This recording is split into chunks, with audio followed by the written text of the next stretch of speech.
Arini Damayanti adalah gambaran wanita karir yang sukses di usianya yang menginjak 32 tahun. Sebagai seorang auditor senior di sebuah kantor akuntan publik ternama di Jakarta, hidupnya terstruktur oleh tenggat waktu, data, dan ketelitian. Ia cerdas, metodis, dan memiliki kemampuan luar biasa untuk melihat anomali dalam tumpukan angka yang paling rumit sekalipun. Sifat ini terbawa ke dalam kehidupan pribadinya.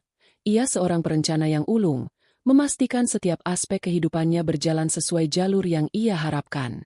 Di balik citranya yang profesional dan tegas, Arini adalah seorang istri yang memprioritaskan kehangatan rumah tangga.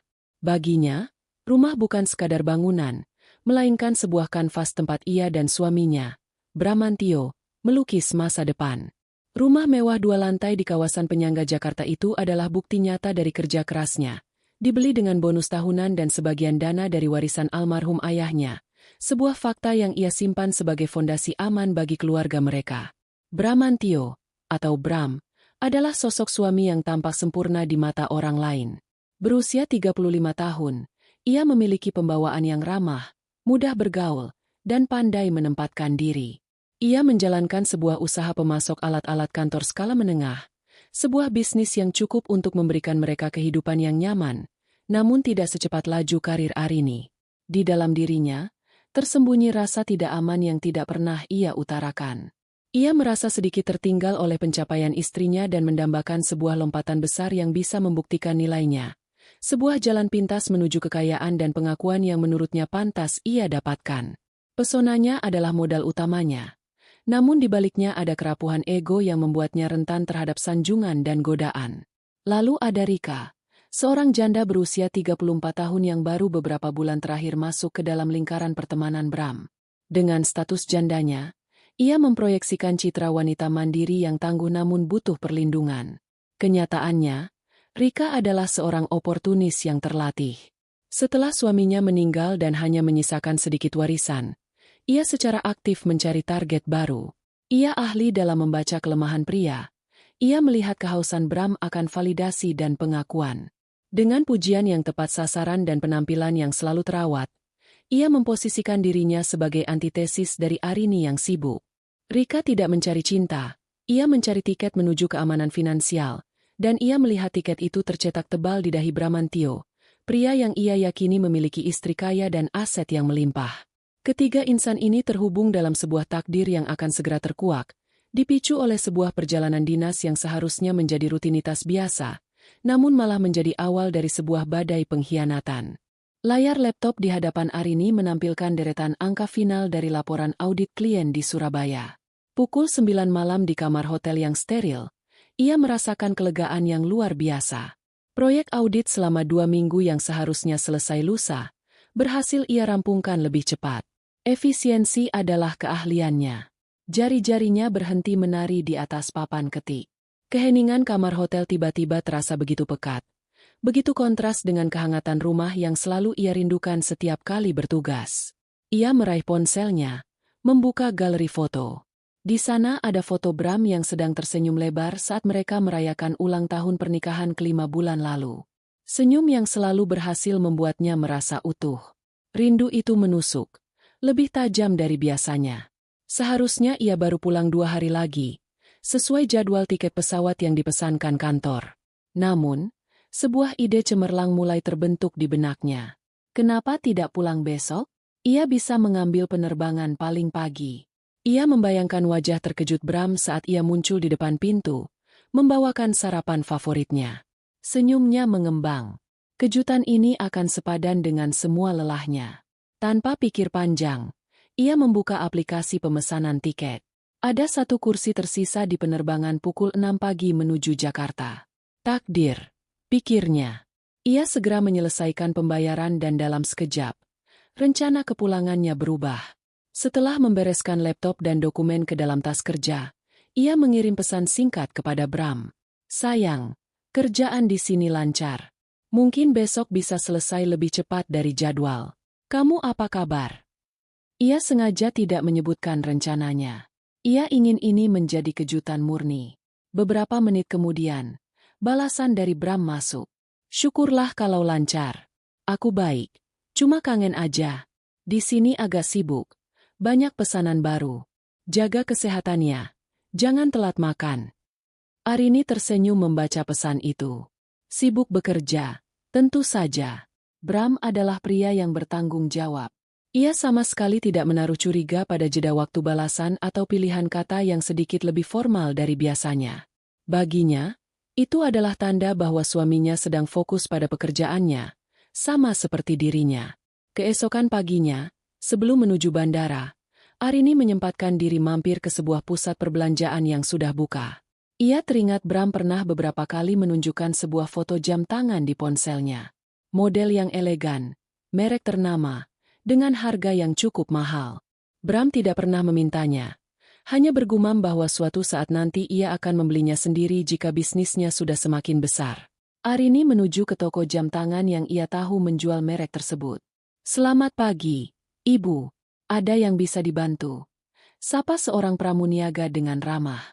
"Saya cari jam tangan pria. Merek ini, seri yang ini," kata Arini sambil menunjukkan gambar di ponselnya.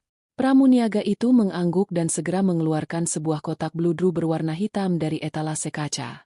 Jam tangan itu memang tampak sempurna. Rangkanya terbuat dari baja tahan karat yang mengkilap, dengan plat jam berwarna biru tua yang memberikan kesan mewah namun tidak berlebihan. Sangat cocok untuk Bram. "Ini barangnya, Bu. Stok terakhir untuk model ini," jelas pramuniaga itu. Arini tidak ragu-ragu. "Baik, saya ambil yang ini." Saat proses pembayaran, ia merasa sebuah kebahagiaan kecil yang hangat. Ini bukan sekadar hadiah. Ini adalah bentuk apresiasinya. Untuk kesabaran Bram menunggunya. Untuk dukungannya terhadap karir Arini. Uang yang ia keluarkan terasa tidak ada artinya dibandingkan dengan senyum bahagia yang akan ia terima nanti. Dengan kotak jam tangan yang terbungkus rapi di dalam tasnya, ia melangkah mantap menuju bandara, hatinya dipenuhi antisipasi. Selama penerbangan, pikirannya melayang pada rumah mereka. Ia membayangkan sudut-sudut favoritnya, taman kecil di halaman belakang tempat mereka biasa minum teh, ruang keluarga dengan sofa besar yang nyaman tempat mereka menonton film hingga larut malam, dan tentu saja, kamar tidur mereka yang menghadap ke timur, selalu disinari matahari pagi. Rumah itu adalah proyek bersama, namun Arini tahu ialah yang menjadi motornya. Ia yang memilih desain interior, ia yang memastikan kualitas bahan bangunan, dan ia yang menambahkan dana paling signifikan dari warisan ayahnya saat Bram sedikit kekurangan modal di awal. Itu adalah istananya, bentengnya, masa depannya. Dan sebentar lagi ia akan kembali ke sana, ke dalam pelukan suaminya. Tidak ada perasaan yang lebih indah dari itu. Taksi yang membawa Arini keluar dari jalan tol dan memasuki jalan arteri yang familiar. Jantungnya berdebar sedikit lebih cepat. Sebuah ritme kegembiraan yang biasa ia rasakan setiap kali mendekati rumah. Ia sudah bisa membayangkan apa yang akan ia lakukan. Ia akan meletakkan barang-barangnya, menyiapkan sarapan kejutan, lalu membangunkan Bram dengan sebuah kecupan. Skenario itu berputar berulang-ulang di kepalanya. Begitu nyata dan begitu dekat. "Belok kiri ya, Pak." Kompleks Cendana Indah. Arahnya pada sopir taksi. Taksi itu berbelok memasuki gerbang kompleks perumahan yang dijaga satpam. Arini mengangguk sopan pada satpam yang sepertinya baru. Ia tidak mengenalinya. Suasana pagi di kompleks itu terasa tenang seperti biasanya. Beberapa orang sedang berolahraga, sementara yang lain sibuk memanaskan mesin mobil. Semuanya normal. Saat taksi berbelok ke jalan buntu tempat rumahnya berada, dari jarak sekitar 50 meter, Arini menyipitkan mata. Ada sesuatu yang berbeda. Sesuatu yang mengganggu pemandangan pagarnya yang berwarna hitam gagah. Semakin dekat, objek itu semakin jelas. Sebuah pelang persegi panjang berwarna merah terang, tertancap di taman kecil dekat pagar. Jantung Arini yang tadinya berdebar gembira, kini mulai berdebar karena alasan yang sama sekali berbeda. Taksi berhenti tepat di depan rumah nomor 7. Rumahnya. Arini tidak langsung turun. Matanya terpaku pada pelang itu. Tertulis dengan huruf kapital berwarna putih yang menyolok. "Sudah terjual." "Sudah sampai, Bu," kata sopir taksi, sedikit memecah keheningan. Arini mengerjap. Mungkin ini salah. Mungkin pelang ini untuk rumah sebelah yang memang sedang dipasarkan. Mungkin agen propertinya salah pasang. "Ya, Pasti begitu. Ia mencoba menenangkan dirinya dengan berbagai kemungkinan logis. Ia membayar ongkos taksi dengan tangan yang sedikit gemetar, lalu turun membawa tas jinjing dan koper kecilnya. Ia berdiri sejenak di depan pagar. Pagar itu terkunci dari luar dengan sebuah gembok baru yang tidak ia kenali. Gembok berwarna perak yang tampak kokoh. Di mana gembok lama mereka yang berwarna hitam? Perasaan tidak enak semakin merayap di dalam dirinya. Ia menekan bel. Tidak ada jawaban. Ia menekan lagi. Lebih lama. Tetap hening. Rumah itu terasa mati. Ia mencoba menelepon Bram. Panggilan pertamanya langsung dialihkan ke pesan suara. Ia mencoba lagi. Hasilnya sama. Kepanikan mulai naik ke tenggorokannya. Ini tidak benar. Semua ini terasa sangat tidak benar. Ia melirik rumah tetangga sebelah, Bu Ratna, yang biasanya suka menyiram tanaman di pagi hari. Tapi halaman rumah Bu Ratna tampak sepi. Dengan putus asa, Arini merogoh kunci rumah dari dalam tasnya. Ia mencoba membuka gembok baru itu. Tentu saja tidak berhasil. Kuncinya bahkan tidak bisa masuk. Ia kemudian berjalan mendekati pintu utama, mencoba mengintip dari jendela samping. Gordennya tertutup rapat, tetapi ia bisa melihat siluet kosong di dalamnya. Tidak ada sofa, tidak ada meja. Tidak ada lukisan besar yang tergantung di dinding. Ruangan itu kosong melompong. Napasnya tercekat. Dingin menjalari punggungnya meskipun udara pagi itu cukup hangat. Rumahnya kosong. Benar-benar kosong. Plang, sudah terjual. Itu bukan sebuah kesalahan. Kepalanya pening. Apa yang terjadi? Mengapa Bram tidak memberitahunya apa-apa? Apakah mereka dirampok? Tapi mengapa ada plang penjualan? Apakah mereka bangkrut? Jika iya, mengapa Bram tidak pernah menyinggungnya sama sekali? Ia kembali mencoba menelepon suaminya. Kali ini panggilannya berdering, namun tidak diangkat. Ia mengirimkan serentetan pesan. Mas, aku di depan rumah. Ini kenapa ada plang terjual? Kenapa rumahnya kosong? Mas, angkat teleponnya. Aku panik. Kamu di mana? Terjadi sesuatu. Tidak ada balasan. Setiap detik penantian terasa seperti 1 jam. Ia bersandar di pilar pagar, merasa seluruh tenaganya terkuras habis. Kotak jam tangan di dalam tasnya kini terasa berat dan tidak berarti. Kejutan yang ia siapkan dengan penuh cinta telah berubah menjadi misteri mengerikan yang menyambutnya di depan pintu rumahnya sendiri. Rumah yang bukan lagi miliknya. Setelah hampir 1 jam menunggu dalam kebingungan dan ketakutan yang semakin menjadi-jadi, ponsel Arini akhirnya bergetar. Bukan panggilan masuk, melainkan sebuah pesan singkat dari Bram. Jantungnya berdegup kencang saat membuka pesan itu. Jangan di rumah. Ketemu di kafe Cempaka. 1 jam lagi. Hanya itu. Tidak ada penjelasan. Tidak ada permintaan maaf karena tidak mengangkat telepon. Tidak ada sapaan hangat. Hanya sebuah perintah dingin yang membuat perut Arini melilit. Kafe Cempaka adalah tempat kencan pertama mereka. Mengapa Bram memilih tempat itu? Apakah ini semacam lelucon kejam? Arini memesan taksi daring dengan tangan yang masih gemetar. Sepanjang perjalanan, otaknya bekerja keras, mencoba merangkai teka-teki ini. Mungkin ada masalah keuangan yang sangat mendesak sehingga Bram terpaksa menjual rumah tanpa memberitahunya untuk tidak membuatnya khawatir. Mungkin Bram ingin menjelaskan semuanya secara langsung di tempat yang spesial bagi mereka. Harapan-harapan rapuh itu ia coba pegang erat-erat. Arini tiba lebih dulu. Ia memilih meja di sudut yang agak tersembunyi. Ia memesan air mineral, tidak sanggup membayangkan akan menelan makanan atau minuman lain. 15 menit kemudian, Bram muncul. Penampilannya rapi seperti biasa. Kemeja biru lengan panjang yang digulung hingga siku, celana bahan berwarna gelap. Namun ada sesuatu yang berbeda pada wajahnya. Tidak ada raut kekhawatiran atau rasa bersalah yang Arini harapkan. Yang ada hanya ekspresi datar dan sorot mata yang menghindari tatapannya. Mas, sapa Arini. Suaranya serak. Ada apa sebenarnya? Kenapa rumah kita? Bram duduk di hadapannya. Menghela napas panjang seolah-olah ia yang menanggung beban terberat di dunia. Duduk dulu, Rin. Tenang. Bagaimana aku bisa tenang? Aku pulang dan rumah kita sudah dijual. Isinya kosong. Kamu tidak bisa dihubungi. Apa yang terjadi, Mas? Desa Arini. Nadanya mulai naik. Bram tidak langsung menjawab. Ia memesan kopi pada pelayan yang lewat. Sebuah tindakan normal yang terasa sangat tidak normal di tengah situasi genting itu. Setelah pelayan pergi, barulah ia menatap Arini. Tatapan itu dingin. Tatapan orang asing. Benar, aku sudah jual rumah itu, katanya dengan nada datar. Arini merasakan pukulan pertama. Kita, kenapa kamu tidak bilang sama aku? Apa ada masalah keuangan? Kita bisa cari jalan keluar bersama.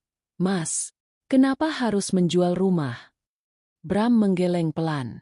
Bukan kita. Arini. Aku yang menjualnya. Pukulan kedua. Kata, aku. Yang diucapkan dengan penekanan itu terasa seperti pisau yang membelah kebersamaan mereka. Apa maksudmu? Kamu? Rumah itu milik kita berdua. Aku butuh penjelasan, Bram. Kopi pesanan Bram datang. Ia menyesapnya sedikit sebelum meletakkannya kembali.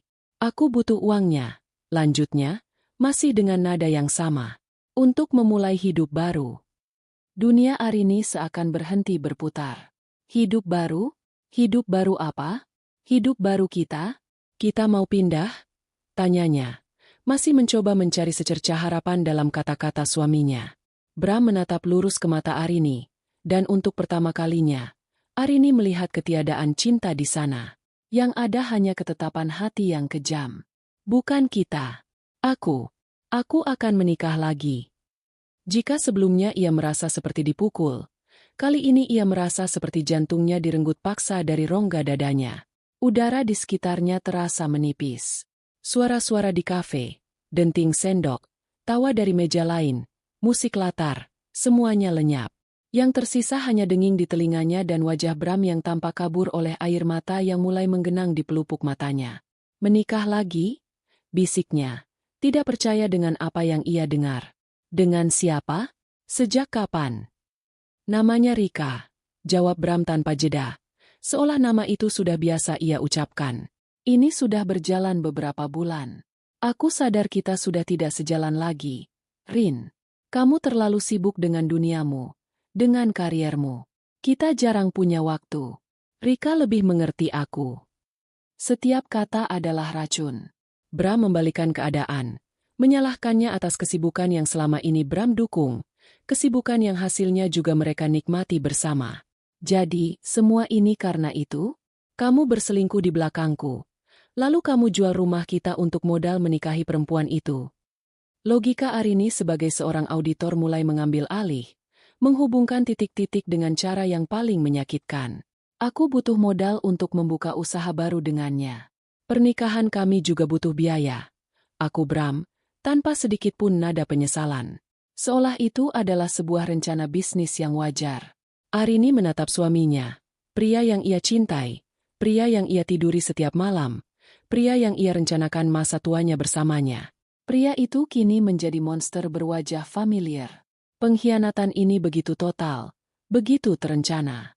Bukan sebuah kesalahan sesaat, tapi sebuah konspirasi yang terjadi di belakang punggungnya. Ia tidak menangis meraung-raung. Ia tidak melempar air ke wajah Bram. Sebuah kekosongan dingin dan tajam menusuk dadanya. Logika dan emosi berperang di dalam kepalanya. Bagaimana bisa ia menjual rumah itu sendirian? Dokumen? Tanda tangan? Tanda tangan. Bisiknya lirih. Bram tampak sedikit tidak nyaman untuk pertama kalinya. Itu sudah kurus. Jawaban yang mengelak itu sudah cukup bagi Arini. Ia tahu apa artinya. Dipalsukan. Pengkhianatan itu kini bukan hanya soal hati, tapi juga soal kriminalitas. Arini berdiri. Kakinya terasa seperti jeli. Tapi ia memaksanya untuk tegak. Ia menatap Bram untuk terakhir kalinya, bukan dengan tatapan istri yang terluka, tetapi dengan tatapan dingin seorang auditor yang baru saja menemukan penipuan besar. Aku mengerti sekarang, katanya dengan suara yang anehnya terdengar stabil. Ia berbalik dan berjalan keluar dari kafe itu, meninggalkan Bram yang termangu, mungkin terkejut karena tidak ada drama air mata seperti yang ia bayangkan. Arini berjalan tanpa tujuan di trotoar yang ramai. Ia tidak merasakan apa-apa selain kehampaan. Kejutan yang ia siapkan, rumah yang ia bangun, cinta yang ia pupuk. Semuanya telah dibakar habis dalam satu pagi oleh pria yang sama yang pernah berjanji untuk melindunginya selamanya. Tapi di dasar kehampaan itu, sebuah bara kecil mulai menyala. Bara kemarahan. Bara keinginan untuk membalas. Pukulan ini tidak akan membuatnya jatuh. Pukulan ini akan menjadi bahan bakar untuk membuatnya bangkit dan merebut kembali semua yang telah dirampas darinya. Arini berjalan menyusuri trotoar tanpa arah. Suara klakson mobil, deru motor, dan obrolan orang-orang di sekitarnya menjadi kebisingan latar yang tidak berarti. Ia merasa seperti berada di dalam sebuah gelembung kaca, terisolasi dari dunia yang terus berputar normal seolah tidak ada malapetaka yang baru saja menimpanya. Setiap langkah terasa berat, seolah kakinya menancap di aspal. Pengakuan Bram di kafe tadi terus terngiang di kepalanya. Setiap kata menjadi gema yang menyakitkan. Aku akan menikah lagi. Namanya Rika. Kamu terlalu sibuk. Ia tidak tahu sudah berapa lama ia berjalan ketika akhirnya ia berhenti di sebuah hal tebus. Ia duduk di bangku besi yang dingin, memeluk tasnya erat-erat.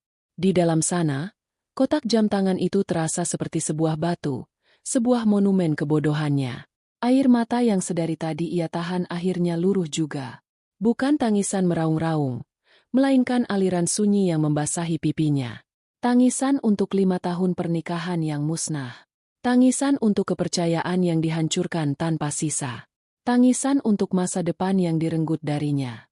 Ia merasa begitu sendirian, begitu terbuang. Ia tidak punya rumah untuk pulang. Kata, rumah, kini terasa asing dan menyakitkan. Di tengah isak tangisnya yang sunyi, ia teringat satu nama. Satu-satunya orang yang bisa ia hubungi dalam kondisi seperti ini tanpa merasa dihakimi. Sahabatnya sejak kuliah, seorang manajer pemasaran di perusahaan multinasional yang masih lajang dan tinggal sendiri di sebuah apartemen di pusat kota. Dengan tangan gemetar, ia mencari nama Sarah di kontaknya dan menekan tombol panggil. Halo, Rin?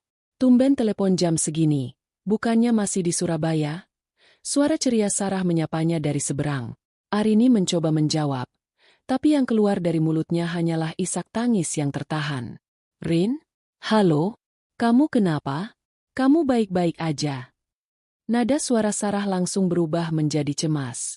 Kamu di mana sekarang? Aku di Jakarta, Sar. Jawab Arini terbata-bata. Aku tidak tahu harus kemana. Kasih tahu aku kamu di mana sekarang. Aku jemput, kata Sarah tegas. Tanpa bertanya lebih jauh. Setengah jam kemudian, mobil Sarah berhenti di depan halte tempat Arini termangu. Sarah keluar dari mobil dengan wajah penuh kekhawatiran, langsung memeluk sahabatnya yang tampak begitu rapuh. Ia tidak bertanya apa-apa, hanya menuntun Arini masuk ke dalam mobil, mengambil alih koper dan tasnya, lalu melaju menuju apartemennya. Di dalam mobil, dalam perjalanan membelah lalu lintas Jakarta, Arini akhirnya menceritakan semuanya. Dimulai dari kejutan kepulangannya, Plang, sudah terjual, yang menyambutnya, hingga percakapan dingin di kafe Cempaka. Ia menceritakannya dengan kalimat-kalimat yang patah, diselingi isak tangis dan napas yang berat. Sarah mendengarkan dalam diam, tangannya menggenggam kemudi erat-erat, rahangnya mengeras karena marah. Setibanya di apartemen Sarah yang nyaman dan modern, Arini langsung dipersilakan duduk di sofa. Sarah membuatkannya teh hangat dan meletakkannya di meja. Untuk beberapa saat, Arini hanya menatap kosong ke cangkir teh. Uapnya menari-nari di udara. Dasar bajingan, desis Sarah, memecah keheningan. Aku tidak percaya Bram bisa sekejam itu. Dan perempuan itu, siapa namanya? Rika? Pasti dia hanya mengincar hartanya.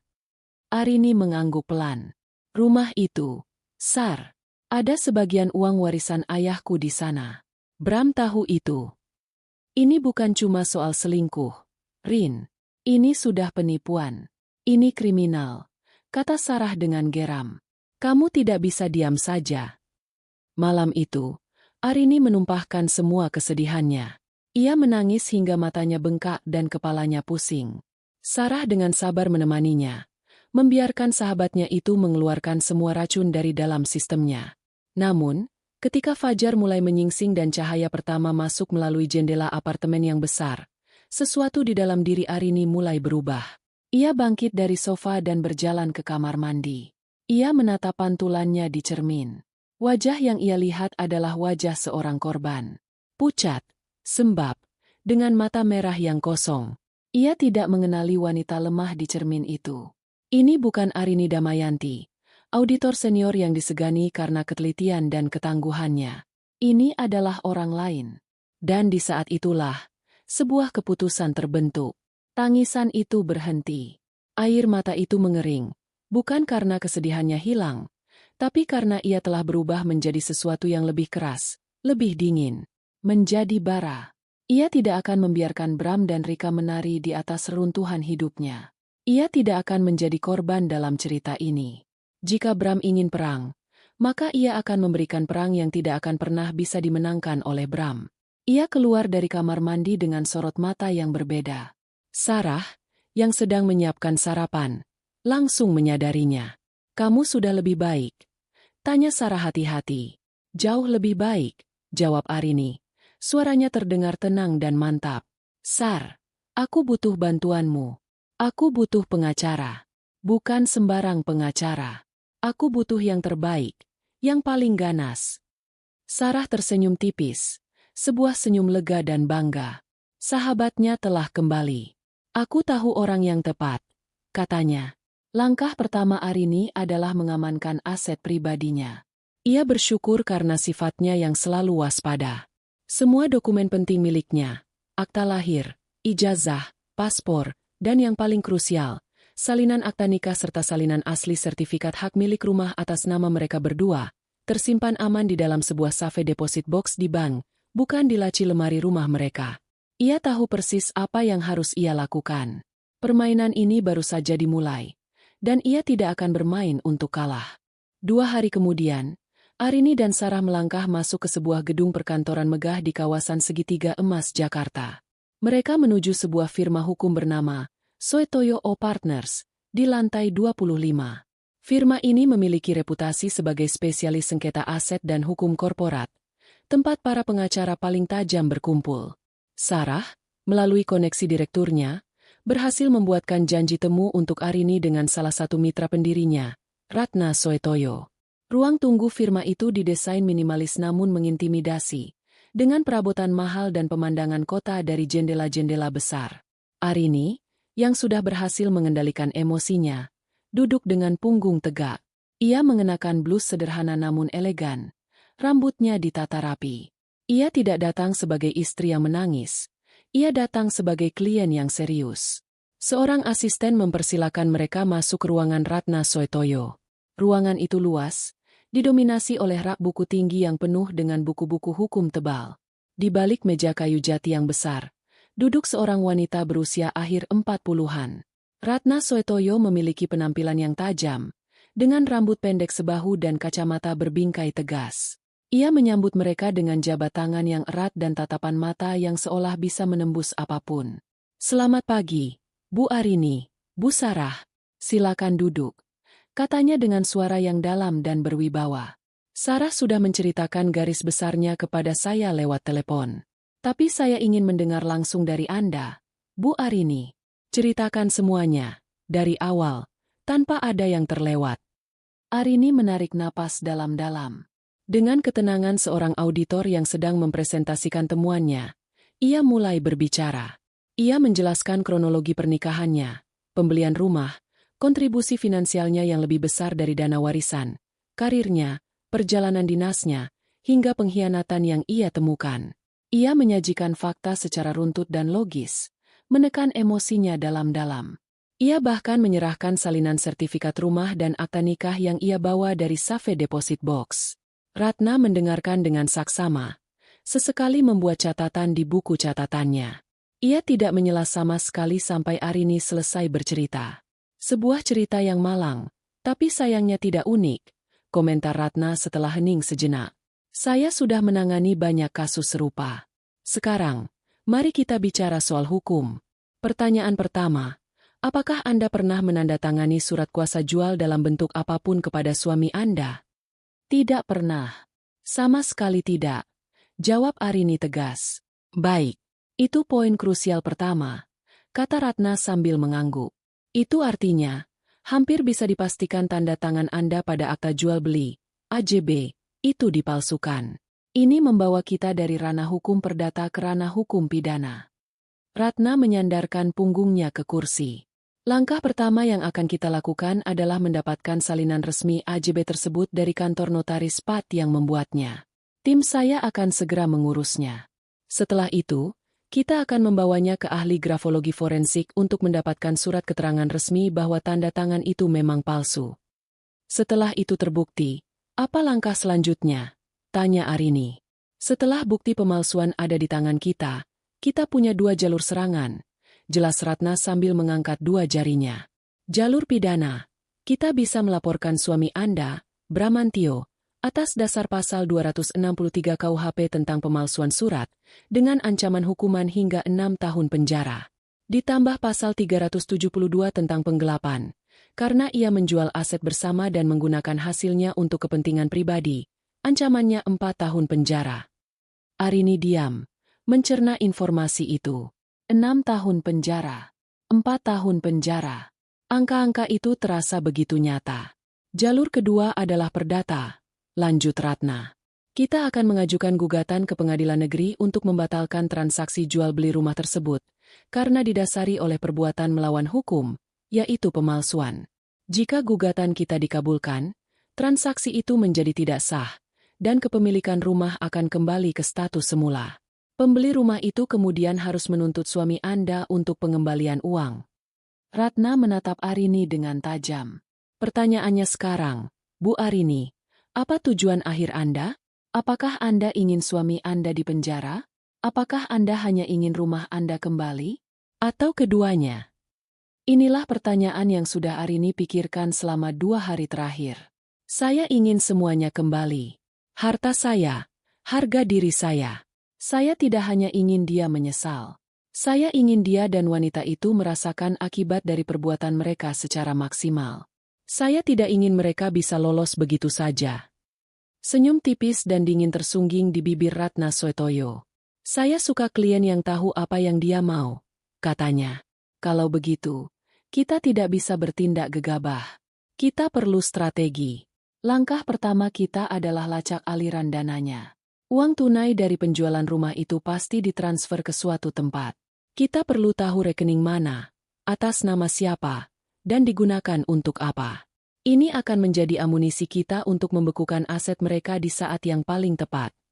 Suami saya bilang uangnya untuk modal usaha baru dengan wanita itu, sahut Arini. Bagus sekali, kata Ratna. Itu artinya mereka menginvestasikan uang hasil kejahatan. Itu membuat posisi mereka semakin lemah. Tim saya juga bisa membantu melacak pendaftaran perusahaan baru atas nama mereka berdua. Kita akan kumpulkan semua bukti ini secara diam-diam. Arini merasa sebuah beban berat terangkat dari pundaknya.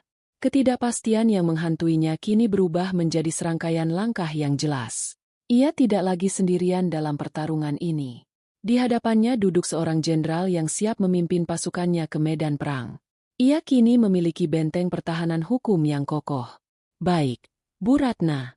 Lakukan apa yang harus dilakukan.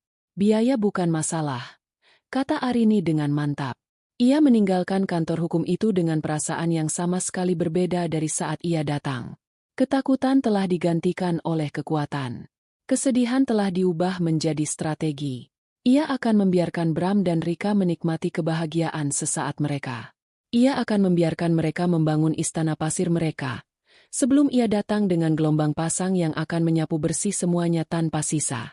Malam itu, apartemen Sarah tidak lagi terasa seperti tempat perlindungan bagi orang yang patah hati.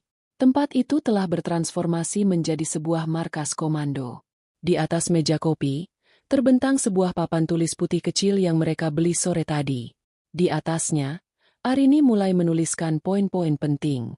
Bu Ratna akan mengurus jalur hukum formal, kata Arini kepada Sarah, sambil menggambar sebuah diagram alur. Dia akan melacak AJB, mendapatkan bukti forensik, dan menelusuri aliran dana melalui sistem perbankan. Itu adalah benteng kita. Lalu, apa bagian kita? Tanya Sarah sambil menyeruput tehnya. Matanya fokus pada papan tulis. Bagian kita adalah intelijen dan strategi waktu, jawab Arini. Sorot matanya tajam, sama seperti saat ia sedang memimpin sebuah rapat audit penting. Bu Ratna bisa menggugat sekarang juga. Tapi apa yang akan terjadi? Bram dan Rika akan panik. Mereka akan mencoba menarik uang tunai, menyembunyikan aset, atau bahkan melarikan diri. Pertarungannya akan jadi berantakan. Arini berhenti sejenak, lalu melanjutkan dengan nada yang lebih dingin. Aku tidak mau pertarungan yang berantakan. Aku mau sebuah eksekusi yang bersih. Sebuah skakmat. Aku tidak mau hanya membuat mereka kaget. Aku mau menghancurkan fondasi dunia yang sedang mereka bangun. Aku mau perempuan itu, Rika, melihat dengan mata kepalanya sendiri bahwa pangeran yang ia agung-agungkan ternyata hanyalah seorang penipu yang akan segera bangkrut dan dipenjara. Sarah mengangguk paham. Jadi, kita biarkan mereka merasa aman. Kita biarkan mereka menghabiskan uang hasil penjualan rumah itu. Tepat, kata Arini. Kita biarkan mereka menuangkan semua uang haram itu ke dalam bisnis baru mereka. Kita biarkan mereka mengirim undangan pernikahan mewah mereka. Semakin tinggi mereka terbang, semakin spektakuler jatuhnya nanti. Arini mengambil spidol lain. Di papan tulis itu, ia menuliskan beberapa nama dan elemen, seolah sedang mengatur bidak-bidak di papan catur. Raja lawan, Bramantio, target utama pidana. Ratu lawan, Rika, motivator, target finansial. Benteng lawan, butik baru, aset investasi mereka. Kuda lawan, pernikahan, simbol status o pamer. Aset kita, bukti hukum, pemalsuan, aliran dana. Senjata kejutan, waktu efek kejut. Untuk menjalankan ini, aku butuh lebih dari sekadar pengacara, kata Arini. Aku butuh informasi yang tidak bisa didapatkan dari jalur resmi.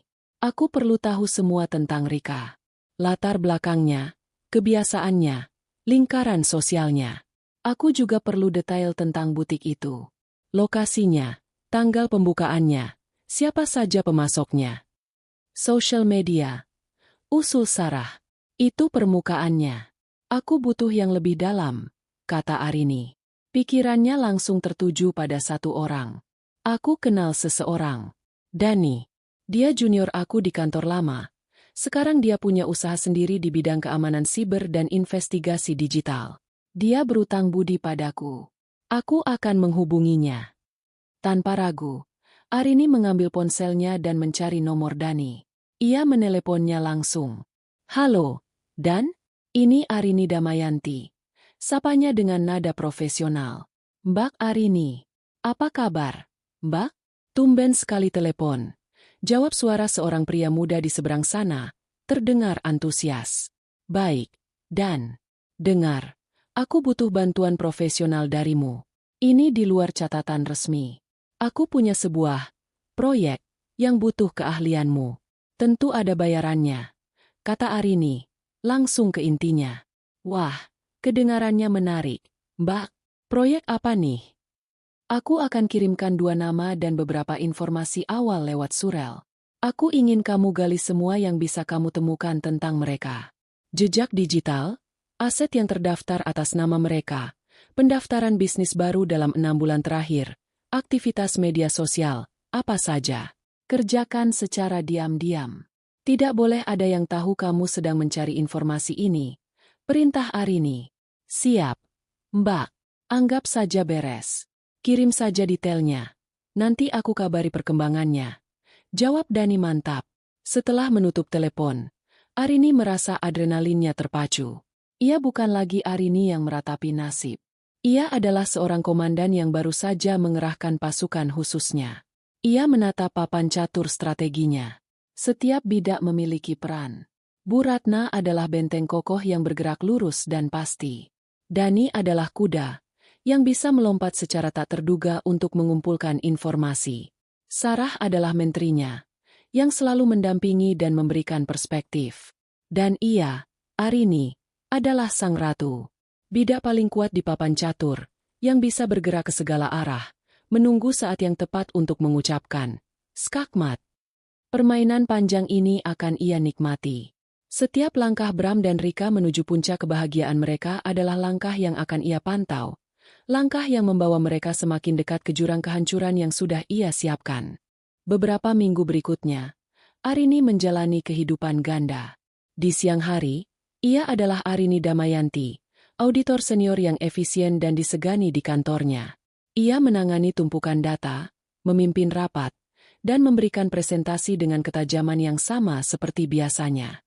Tidak seorang pun di lingkungan kerjanya yang tahu bahwa di balik profesionalismenya, ia sedang merancang sebuah perang. Malam hari, apartemen Sarah menjadi pusat komandonya. Papan tulis putih itu kini penuh dengan catatan, tanggal, dan diagram koneksi antara Bram, Rika, dan uang hasil penjualan rumahnya. Kabar pertama datang dari Ratna Soetoyo. Pengacaranya itu mengundangnya untuk sebuah pertemuan penting. Di meja rapat kantor hukum yang dingin, sebuah dokumen tergeletak. Salinan resmi akta jual beli, AJB, rumahnya. Silakan Anda lihat sendiri, Bu Arini, kata Ratna. Arini menatap halaman yang memuat tanda tangan para pihak. Di kolom penjual, ada 2 tanda tangan. Yang satu adalah tanda tangan Bram yang ia kenali dengan baik. Di bawahnya, tergores sebuah tanda tangan yang canggung, sebuah upaya menyedihkan untuk meniru guratan namanya. Arini D. Goresannya kaku, tekanannya tidak merata, dan sudut kemiringannya salah. Arini tidak merasakan sakit saat melihatnya. Ia hanya merasakan gelombang kemarahan dingin. Ini bukan hanya pemalsuan, ini adalah sebuah penghinaan. Minggu depan, hasil dari laboratorium forensik akan keluar, tapi saya dan Anda sudah tahu hasilnya, ujar Ratna. Ini adalah bukti kelas A, tidak terbantahkan. Seminggu kemudian, prediksi Ratna terbukti. Sebuah laporan tebal dari ahli grafologi secara resmi menyatakan bahwa tanda tangan atas nama Arini Damayanti adalah palsu. Bidak kemenangan pertama telah diletakkan dengan kokoh di papan catur. Selanjutnya, giliran Dani yang memberikan laporan. Anak muda cerdas itu mengirimkan sebuah berkas terenkripsi melalui surel. Arini membukanya di laptopnya, sementara Sarah ikut membaca dari samping bahunya. Laporan itu lebih detail dari yang Arini bayangkan. Dani berhasil menggali latar belakang Rika. Ternyata, Rika bukanlah janda kaya seperti yang mungkin Bram percayai. Almarhum suaminya hanya meninggalkan sedikit aset dan cukup banyak utang. Sebuah fakta yang berhasil Rika tutupi dengan gaya hidup yang ia paksakan. Jejak digital menunjukkan polanya. Setelah menjanda, ia beberapa kali terlihat dekat dengan pria-pria mapan sebelum akhirnya menancapkan kukunya pada Bram. Sudah kuduga, desis Sarah. Dia itu predator. Laporan Dani juga mengonfirmasi temuan awal dari tim Bu Ratna. Aliran dana dari penjualan rumah sebesar hampir 5 miliar rupiah masuk ke rekening pribadi Bram. 2 hari kemudian, 4 miliar diantaranya ditransfer ke rekening perusahaan baru yang baru saja didaftarkan, PT Mutiara Asmara Sejahtera. Pemilik sahamnya, Bramantio, 50%, dan Rika, 50%. Dia memberikan separuh hartaku pada wanita itu, gumam Arini, tangannya terkepal. Informasi paling berharga dari Dani adalah yang terakhir. Ia berhasil meretas sistem vendor pernikahan yang mereka gunakan. Di sana, terlampir sebuah undangan digital yang mewah. Foto prapernikahan Bram dan Rika terpampang besar. Mereka tersenyum bahagia dengan latar belakang pemandangan yang indah. Di bawahnya, tertera tanggal dan tempat resepsi pernikahan. Sabtu, 5 Juli 2025, di Ballroom Hotel Mahameru, salah satu hotel bintang 5 paling prestisius di Jakarta. Bagus sekali, kata Arini pelan. Matanya terpaku pada foto Bram yang tersenyum lebar. Mereka ingin pesta besar. Kita akan berikan mereka pertunjukan yang tidak akan pernah mereka lupakan. Dengan semua informasi di tangan, Arini kembali menemui Ratna Soetoyo. Kali ini, ia tidak datang untuk bertanya. Ia datang untuk memberikan instruksi. Kita akan serang pada tanggal 5 Juli, kata Arini, meletakkan salinan undangan di atas meja Ratna. Saya ingin semuanya terjadi di hari resepsi mereka. Ratna menatap kliennya dengan kekaguman. Sebuah pilihan waktu yang dramatis. Saya suka. Saya ingin laporan polisi dibuat pagi itu. Saya ingin permohonan pembekuan aset diajukan siang itu juga. Saya ingin surat perintah penjemputan atau setidaknya pemanggilan resmi dari polisi dieksekusi tepat di tengah acara resepsi mereka malam itu. Bisakah Anda mengaturnya? Tanya Arini. Ratna tersenyum. Bu Arini, dalam profesi saya, waktu adalah segalanya. Anggap saja semua sudah diatur. Tim saya akan menyiapkan semua dokumen. Gugatan pembatalan AJB, laporan pidana, permohonan sita aset. Semuanya akan mendarat di meja yang tepat pada hari itu. Kita akan lumpuhkan mereka secara hukum, finansial, dan sosial dalam waktu kurang dari 24 jam. Arini mengangguk puas. Semua bidak kemenangan telah terkumpul. Rencana telah dimatangkan. Kini, yang tersisa hanyalah menunggu. Menunggu hari bahagia musuh-musuhnya. Hari yang akan ia ubah menjadi awal dari penyesalan abadi mereka. Sabtu, 5 Juli 2025. Pagi itu, di sebuah kamar suite mewah Hotel Mahameru, suasana riuh rendah oleh kegembiraan. Rika duduk di depan meja rias besar. Wajahnya sedang dipoles oleh seorang penata rias profesional. Gaun pengantin berwarna putih gading yang ia rancang sendiri tergantung anggun di dekat jendela, berkilauan tertimpa cahaya. Ia tidak bisa berhenti tersenyum. Hari ini adalah hari kemenangannya. Ia akan menjadi Nyonya Bramantio, pemilik butik mewah, dan bagian dari kalangan atas Jakarta. Di ruangan lain, Bram sedang mengenakan setelan jas hitamnya yang dijahit khusus. Ia menatap pantulannya di cermin, merasa gagah dan berkuasa.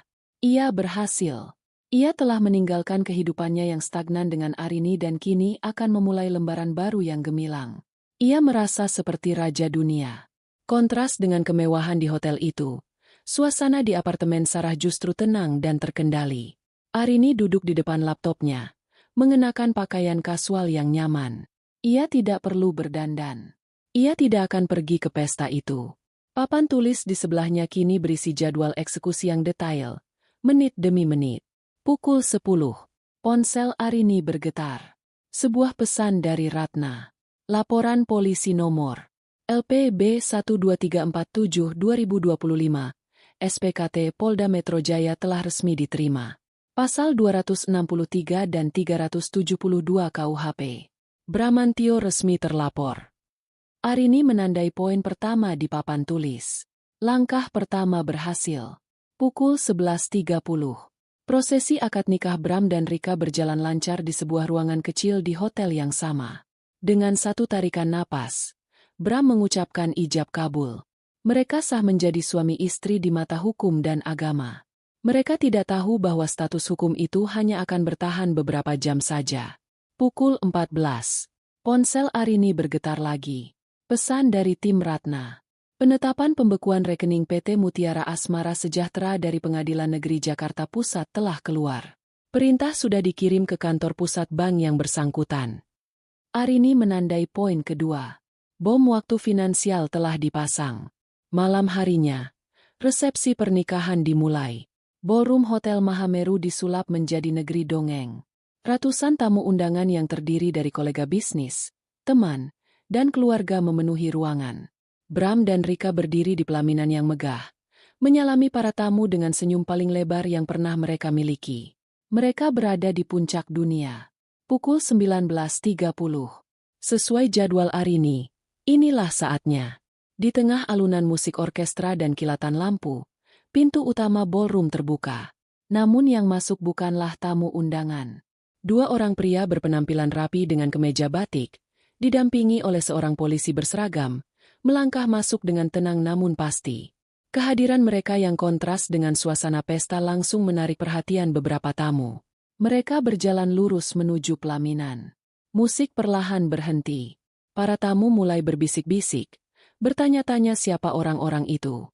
Bram dan Rika, yang sedang tertawa, ikut terdiam, menatap bingung ke arah tiga orang yang kini sudah berdiri di bawah pelaminan mereka. Salah satu pria berbatik, yang ternyata adalah seorang perwira polisi, naik ke panggung. Ia mendekati Bram dengan sopan namun tegas. "Selamat malam. Maaf mengganggu pestanya. Apakah benar saya berbicara dengan Bapak Bramantio?" Tanyanya dengan suara yang cukup keras untuk didengar orang-orang di sekitar panggung. Bram mengernyit. "Iya, saya sendiri. Ada apa ya, Pak?" "Perkenalkan, saya Komisaris Polisi Heru dari Direktorat Reserse Kriminal Umum Polda Metro Jaya," kata perwira itu, menunjukkan lencananya. Kami perlu meminta keterangan dari Bapak terkait adanya laporan polisi atas nama Bapak mengenai dugaan tindak pidana pemalsuan surat dan penggelapan dana. Dunia seakan runtuh di atas kepala Bram. Wajahnya pucat pasi. Laporan? Laporan apa? Pasti ada kesalahan. Sahutnya, suaranya bergetar. Di sebelahnya, senyum Rika membeku, lalu luntur seketika. Penggelapan? Ini tidak mungkin. Saat itu juga, ponsel Rika yang dipegang oleh adiknya bergetar hebat. Manajer butiknya menelepon dengan panik. Salah satu pembayaran besar kepada pemasok kain impor ditolak oleh bank. Rika merebut ponselnya, mencoba membuka aplikasi perbankan bisnisnya. Saldo 4 miliar itu masih ada, tapi ada tulisan merah di bawahnya. Rekening dibekukan atas perintah pengadilan. Napas Rika tercekat. Uang itu, modal mereka, nyawa bisnis mereka, telah lenyap. Di atas pelaminan, di hadapan ratusan pasang mata yang menatap dan puluhan ponsel yang merekam, drama itu mencapai puncaknya. Kami harap Bapak bisa bersikap kooperatif dan ikut bersama kami ke kantor untuk dimintai keterangan lebih lanjut, kata Komisaris Heru. Bram tidak bisa berkata-kata. Ia hanya menatap kosong. Gaun pengantin Rika yang megah kini terasa seperti kostum dalam sebuah pertunjukan tragedi. Impiannya menjadi abu di depan matanya. Saat Bram digiring turun dari pelaminan oleh para petugas, ia tampak seperti orang linglung. Pesta pernikahannya yang megah telah menjadi panggung dari penghinaan terbesarnya. Skakmat. Di hari bahagianya, permainannya telah tamat. Kekacauan meledak begitu Bram menghilang di balik pintu ballroom bersama para petugas. Para tamu undangan yang tadinya berbisik-bisik kini mulai bicara terang-terangan. Beberapa segera pamit pulang, tidak ingin terlibat lebih jauh. Yang lain bergerombol, bertukar spekulasi dan gosip. Pesta yang dirancang untuk menjadi puncak kemegahan berubah menjadi pasar malam yang riuh oleh aib. Pihak wedding organizer segera mendekati keluarga Rika, menagih sisa pembayaran yang belum lunas. Ayah Rika, seorang pensiunan pegawai negeri, hanya bisa menatap nanar. Uang dari mana ia harus membayar semua kemewahan ini? Di kamar suite pengantin, Rika sudah tidak lagi terlihat seperti seorang ratu. Gaunnya yang seharga ratusan juta rupiah teronggok di lantai. Ia menjerit histeris, menyalahkan semua orang. Ibunya masuk, bukan untuk menenangkan, tapi untuk meluapkan amarahnya. Apa ibu bilang? Jangan mudah percaya. Lihat sekarang. Apa yang kamu dapat? Hanya malu. Malu. Hardik sang ibu. Rika tidak peduli lagi pada Bram. Rasa cinta atau simpati sama sekali tidak ada di benaknya. Yang ada hanyalah amarah dan ketakutan. Amarah karena uangnya hilang, dan ketakutan karena reputasinya hancur lebur. Dia penipu. Laki-laki itu penipu. Jeritnya, seolah ia adalah korban yang paling malang. Lupa bahwa ia adalah mitra dalam persekongkolan itu.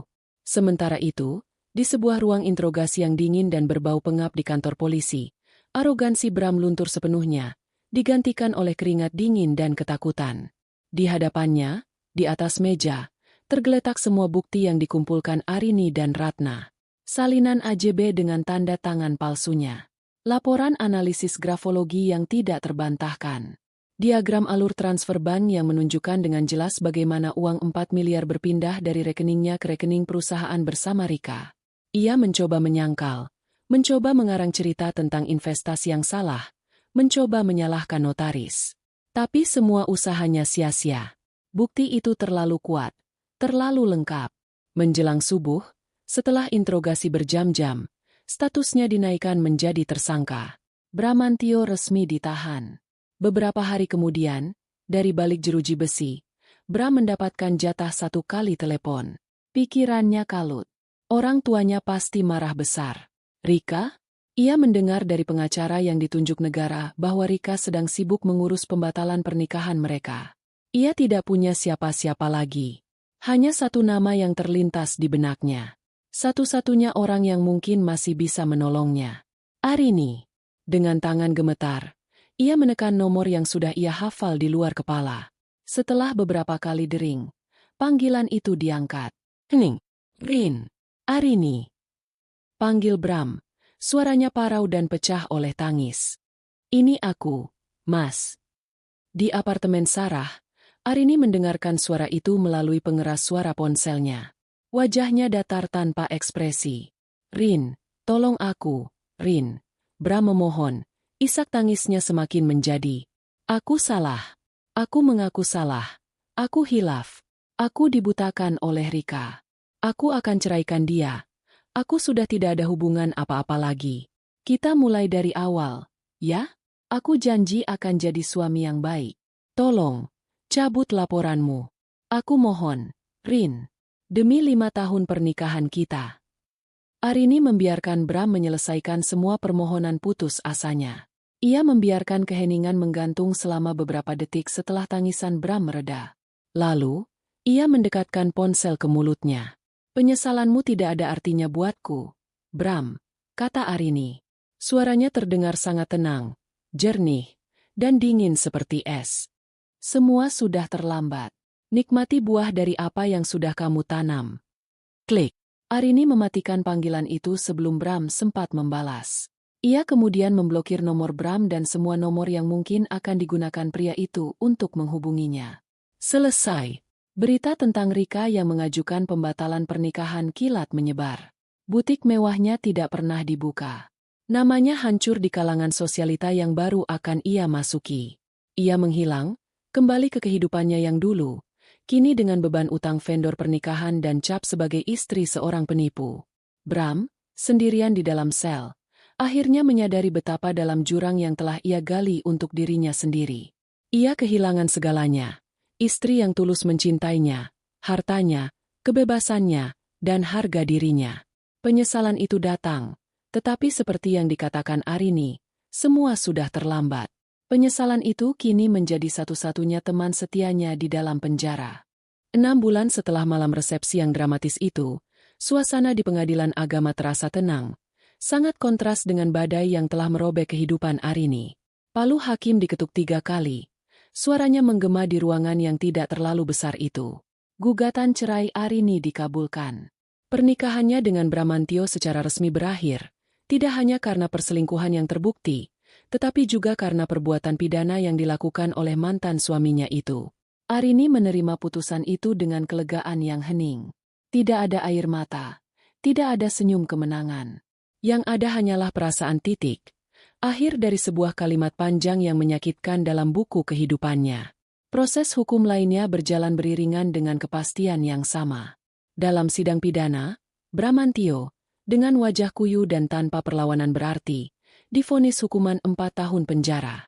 Bukti pemalsuan dan penggelapan terlalu kuat untuk dibantah. Penjara menjadi rumah barunya, sebuah konsekuensi nyata dari keserakahan dan pengkhianatan yang ia lakukan. Di pengadilan perdata, kemenangan Arini bahkan lebih telak. Hakim menyatakan akta jual beli, AJB, rumahnya batal demi hukum. Transaksi itu dianggap tidak pernah sah terjadi. Pembeli rumah, yang ternyata juga merupakan korban dari penipuan Bram, mendapatkan uangnya kembali secara utuh dari dana yang dibekukan di rekening PT Mutiara Asmara Sejahtera. Kepemilikan rumah itu kembali ke status semula, atas nama Bramantio dan Arini Damayanti. Puncak dari kemenangan hukum Arini terjadi saat sidang pembagian harta bersama. Ratna Soetoyo, dengan kelihayannya, berhasil membuktikan bahwa sumber dana terbesar untuk pembelian rumah itu berasal dari warisan pribadi Arini. Ditambah dengan fakta bahwa Bram telah melakukan kejahatan untuk merampas aset tersebut, hakim membuat keputusan yang tidak biasa. Pembagian harta tidak dilakukan 50-50. Pengadilan memutuskan bahwa Arini berhak atas 80% dari total aset bersama, termasuk sisa uang di rekening perusahaan gagal milik Bram dan Rika. Itu adalah keadilan dalam bentuknya yang paling murni. Setelah sidang terakhir, Arini mentraktir Sarah dan Ratna Soetoyo makan siang di sebuah restoran yang elegan. "Saya tidak tahu harus bilang apa lagi, Bu Ratna. Sar, terima kasih tidak akan pernah cukup," kata Arini, menatap kedua wanita yang menjadi pilar kekuatannya itu. "Ini bukan apa-apa. Bu Arini, Anda adalah klien yang cerdas. Anda tahu apa yang Anda mau dan Anda memberikan kami semua amunisi yang kami butuhkan. Kemenangan ini adalah milik Anda," jawab Ratna sambil tersenyum tulus. "Aku hanya melakukan apa yang seharusnya dilakukan seorang sahabat," tambah Sarah, menggenggam tangan Arini. "Sekarang, apa rencanamu?" Itulah pertanyaan yang terus berputar di benak Arini. Apa selanjutnya? Beberapa hari setelah semua proses hukum selesai, ia memberanikan diri untuk kembali ke rumah itu sendirian. Ia membuka pagar dengan kunci lamanya, melangkah masuk ke halaman yang rumputnya mulai tumbuh liar. Rumah itu terasa kosong, dingin, dan menyimpan gema kenangan buruk. Ia berdiri di ruang tamu yang hampa, tempat sofa mereka dulu berada. Untuk sesaat, ia merasa sesak. Bayangan tawa Bram, bayangan rencana-rencana mereka, melintas di benaknya. Namun, ia tidak membiarkan perasaan itu menguasainya. Ia menarik napas dalam-dalam, lalu mengembuskannya perlahan. Ini bukan lagi rumah mereka. Ini adalah properti miliknya. Sebuah aset. Saat itulah sebuah ide muncul. Ia tidak akan tinggal di rumah ini dengan semua bebannya. Tapi ia juga tidak akan menjualnya. Ia akan merombaknya. Menghancurkan sekat-sekat yang tidak perlu, mengubah desainnya, mengecatnya dengan warna baru. Ia akan melakukan pembersihan total, bukan hanya dari debu, tapi juga dari energi masa lalu. Selama 3 bulan berikutnya, Arini menyibukkan diri dengan proyek renovasi. Ia menyewa arsitek dan kontraktor, mengawasi setiap detailnya. Dinding kamar tidur mereka yang dulu berwarna krem hangat, kini dibongkar dan diganti dengan jendela kaca besar yang membingkai pemandangan taman. Ruang kerja Bram diubah menjadi perpustakaan mini yang nyaman dengan rak buku setinggi langit-langit. Dapur diperluas, menjadi ruang terbuka yang menyatu dengan ruang makan. Ia menyingkirkan semua perabotan lama, semua barang yang mengingatkannya pada kehidupan sebelumnya. Di sela-sela kesibukan renovasi, Arini juga membuat keputusan besar dalam karirnya. Ia mengajukan pengunduran diri dari kantor akuntan tempatnya bekerja. Ia menggunakan sisa dana hasil pembagian aset untuk menyewa sebuah kantor kecil dan mendirikan firma konsultannya sendiri, Ed Consulting. Ia akan menggunakan keahliannya untuk dirinya sendiri, membangun kerajaannya sendiri dari nol. 1 tahun setelah hari di mana ia menemukan Plang, sudah terjual, Arini berdiri di ruang tamunya yang baru. Rumah itu terasa sama sekali berbeda. Terang, lapang, dan modern. Tidak ada lagi jejak Bramantio di sana. Yang ada hanyalah cerminan dari kepribadian Arini. Elegan, kuat, dan efisien. Malam itu, ia tidak sendirian. Sarah, Dani, dan beberapa teman dekatnya datang untuk acara syukuran kecil. Setelah para tamunya pulang, Arini berdiri sendirian di dekat jendela besar yang menghadap ke taman belakang yang kini tertata rapi. Ia memegang secangkir teh hangat, merasakan uapnya menyentuh wajahnya. Ia tidak lagi merasakan kemarahan atau kesedihan. Perasaan yang ada kini adalah kedamaian. Sebuah kedamaian utuh yang datang dari dalam, yang tidak bergantung pada kehadiran orang lain. Ia telah melalui api pengkhianatan dan keluar dengan menempa ulang dirinya sendiri. Luka-luka itu mungkin meninggalkan bekas, tetapi bekas luka itu adalah pengingat akan pertempuran yang telah ia menangkan. Kemenangan terbesarnya bukanlah merebut kembali rumah atau hartanya. Kemenangan terbesarnya adalah ketika ia berhasil merebut kembali dirinya sendiri, utuh, dan bahkan lebih kuat dari sebelumnya. Sambil menatap langit malam dari rumahnya, lembaran baru dalam hidupnya kini benar-benar telah ia buka, dan ia sendiri yang akan menulis setiap kata di dalamnya. 3 tahun setelah palu hakim terakhir diketuk, lanskap kehidupan Arini Damayanti telah berubah sepenuhnya, jauh melampaui apa yang pernah ia bayangkan. Pagi itu, di kantornya yang terletak di lantai 30 sebuah gedung pencakar langit di pusat distrik bisnis Jakarta, Arini sedang menyelesaikan rapat dengan klien terbarunya, seorang konglomerat muda yang ingin melakukan audit internal sebelum perusahaannya melantai di bursa. Analisis Anda mengenai potensi risiko di divisi logistik kami benar-benar membuka mata, Bu Arini, kata klien itu sambil menjabat tangannya dengan erat. Tajam, efisien, dan langsung ke titik. Saya sudah mendengar banyak tentang reputasi Ed Consulting, dan sekarang saya paham kenapa. Arini tersenyum tipis, sebuah senyum yang kini memancarkan kepercayaan diri yang tenang. Sudah menjadi tugas saya untuk melihat apa yang tidak terlihat. Pak, terima kasih atas kepercayaannya. Setelah kliennya pergi, Arini berdiri sejenak di depan jendela kantornya yang membentang dari lantai ke langit-langit. Pemandangan kota Jakarta terhampar di bawahnya. Sebuah jalinan beton dan baja yang sibuk dan dinamis. Ed Consulting, Firma yang ia bangun dari nol dengan dana hasil perjuangannya, kini menjadi salah satu firma butik paling dihormati di bidangnya. Ia tidak lagi mengejar target untuk orang lain. Ia membangun warisannya sendiri, bata demi bata, klien demi klien. Reputasinya dibangun di atas integritas dan ketajaman yang tak tertandingi, sebuah antitesis dari jalan pintas dan penipuan yang pernah hampir menghancurkan hidupnya.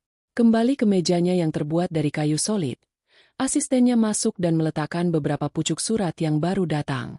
Di antara tagihan dan surat bisnis, ada satu amplop yang membuatnya berhenti sejenak. Amplop berwarna putih gading itu ditulis tangan, dan meskipun ia tidak mengenali tulisannya, nama pengirim di bagian belakang membuatnya mengerti. Keluarga Bramantio. Dengan napas yang stabil, ia membuka surat itu. Tulisan tangan itu milik Ibu Bram, berisi permohonan maaf yang panjang dan penuh penyesalan atas perbuatan putranya. Inti dari surat itu adalah sebuah kabar.